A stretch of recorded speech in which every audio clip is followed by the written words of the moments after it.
That's out from now on. You want to know about the business meeting? Ask him. I'm just telling you, it went very well.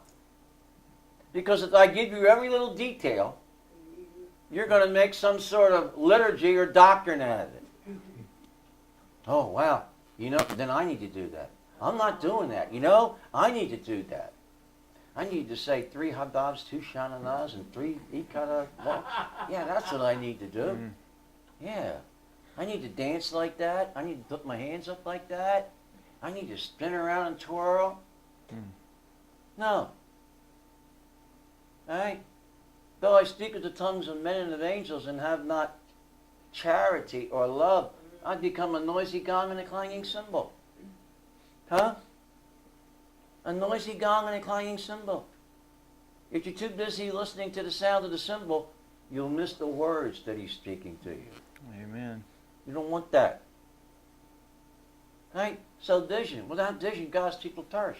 Why? Because vision, it gives you a picture of where the place is that you're supposed to meet God at. Vision lets you look over the horizon of the day. Right? It lets you in on the blessing of God that's coming your way. Why is that important that you see the blessing of God come? Because the vision keeps your attitude correct. No matter what happens around you, doesn't matter. You're focused on the fact that, hey, I saw that. That's coming my way. Amen. Oh, Yahweh's bringing it. Come on, Jesus. Come on. Hallelujah. Huh? There's no formula to that. I get a kick out of calling Tiffany. You call Tiffany. He says, if you hop 3 times, spin around, say roll tide, then you can leave me a message. I want to go, All right? It's cute, but there's more to it. How many habits do you have when it comes to the things of God that are unproductive? Unproductive. And then you come into a magnificent presence like we've seen, signs, wonders, and miracles. And all of a sudden, what did he say? My God. Where's your attention? Attention. The government of my house is where I am. Attention. Right?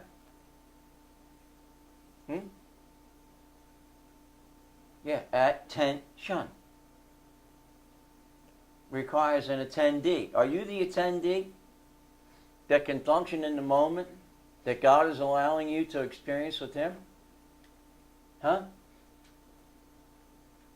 Are you? Interesting. All right. Let's get to what I want to share with you. I just was warming up. Exodus 2. Exodus 3. I want you to listen to this. This is the Hebrew for attention while you're going to Exodus 3. All right? Yan, yan. Yan, yan. From an unused root meaning to pay attention. Listen to this properly. Heed by implication. Look at this. Purpose. All of a sudden the word purpose jumps into attention. I know the thoughts and plans I have for you. Jeremiah 29. To do what? To do what? 29:11. To do what? Also peace and not of evil, to give you an expected end. Then shall you call upon me, and you shall go and pray unto me, and I will hearken unto you. And you shall seek me, and you shall find me, and you shall search for me with all your heart. In order for that to happen, you got to know the Word. You got to pay attention.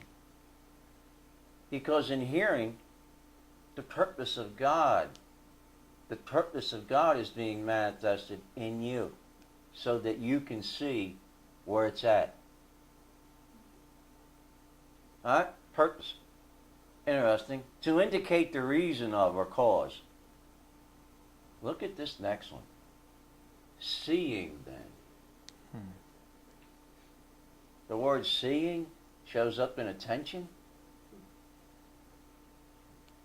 Oh, and it's that, whereas, and why. I didn't make this up. Ana, no. Alright? Pay attention by implication, to respond by extension, to begin to speak. Specifically to sing. How's Psalm 38 start? It's a song. With a song. Let me give you a suggestion. Don't argue with your mate. Don't argue with your wife. Why don't you just sing together? Why don't you just sing a song? Yeah. Why don't you enter into agreement like that? Why don't you pay attention to that? Alright, so that God can give you vision. You don't need to argue. Why don't you sing together? I want a woman that can sing. Not only that, God bless me with one that can play. Yeah. And that's how we grew up in our marriage, around an old green piano that was out of tune, singing and playing, and my girls singing too. My kids learned how to sing because Linda taught them. Every night. We didn't turn television on. No. They didn't have one of them. We gathered around that old green piano and we'd sing the praise of God. And we'd learn. And they laughed. We always sang, I went to church in an ice stock Sunday. We always sang that song. I went to church and it sure was cold. I went to church on an ice block Sunday and my streams of living water almost froze. It was great. They loved that, didn't they? It wasn't just one day a week. It was every day of the week for years. I'm trusting that will keep them. Well, they make some of the dumbest decisions and do some of the most outlandish. But I remember them all around that piano. See, that's my memory. Sooner or later, they're going to come to their senses and return to their father's house. Hallelujah. Huh? Glory. Yeah, I believe that. Hallelujah. All right? Sing. Shout. Testify. Announce. Give account. Look at this next one. Afflict. Ooh, afflict. Attention afflicts on you what you're doing wrong. Listen to this. Find mistake for. You are caused to give an answer, to bring low. By mistake. For a cry, a hear, a lifting up. A scholarly approach. You know what you think you know that's not bearing? All that's in attention, y'all. Right? Bear witness. Memories in there. Here's another one, shama, the primitive root, to hear intelligently. Hear intelligently. Now you know, I don't know. The Greek, all the Greek is that means hospitality. Hospitality. So, attention tells God exactly where you are, the government of where you are, why you're there, and He's listening for the song. Now, if He doesn't hear the song, then what? Hello? He's not the only, you're not the only one listening. He's listening to what's coming out of you. And if He hears His Son and the voice of His Son and the voice of His Spirit coming out of you, what does He do? In case you missed it, He comes and joins them. Oh, my. All right, now let's talk about Exodus 3. I heard a lot about this on retreat, even though. All right. Okay.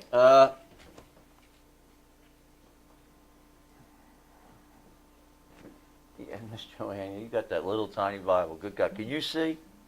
Yes. Okay. Go ahead and read. Starting at verse 1. Now Moses kept the flock of Jethro his father-in-law, the priest of Midian, and he led the flock to the backside of the desert, and came to the mountain of God, even to the Horeb. All right, even to Horeb. All right. Psalm 106 and verse 19. Someone, you stay there. 106:19.